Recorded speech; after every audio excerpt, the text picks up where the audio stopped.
In lesson 3.2, we start solving harder equations. Now we need more than one step. Now we need two steps.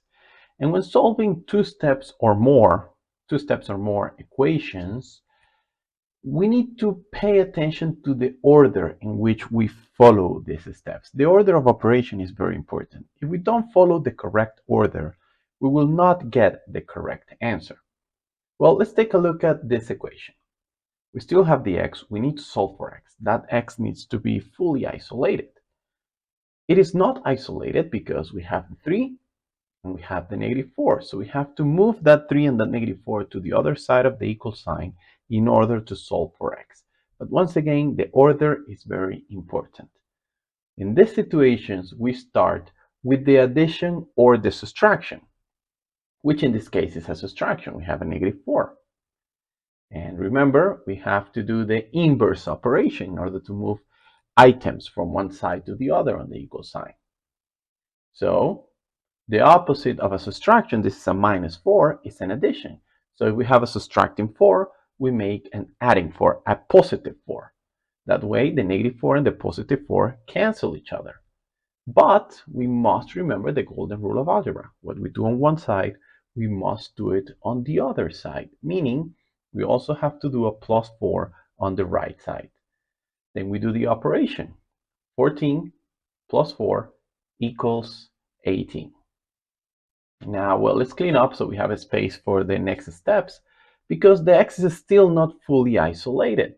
The x is right there. We want that x to be by itself, but there is a 3 next to the x. Well, after we do the addition and subtraction, is the turn of doing the multiplication and division, which is what is happening here.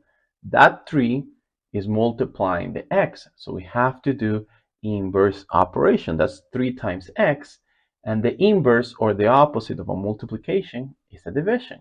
So we must divide by 3. That way, the 3's are going to cancel. One more time, the golden rule of algebra. If we divide by 3 on the left side, we need to divide by 3 on the right side.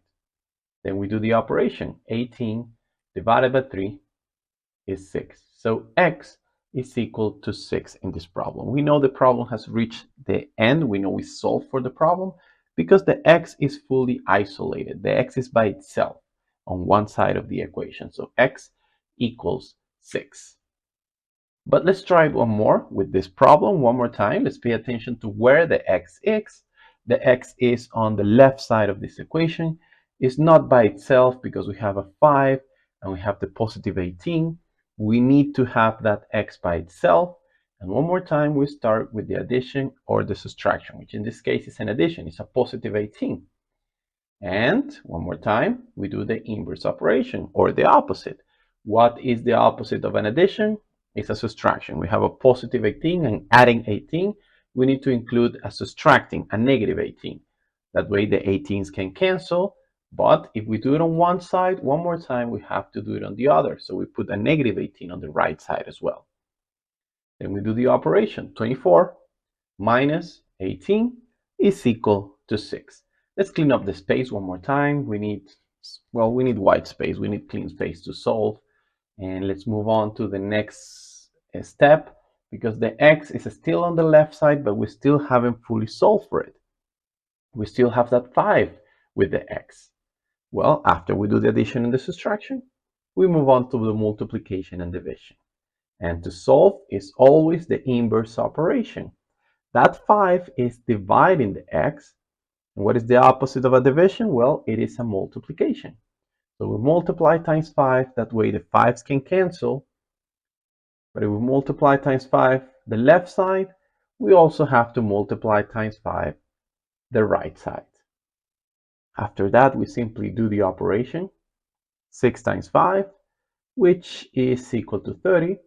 The x is by itself, is fully isolated, so x equals 30. And this is how we solve two-step linear equations. The order of operations is very important.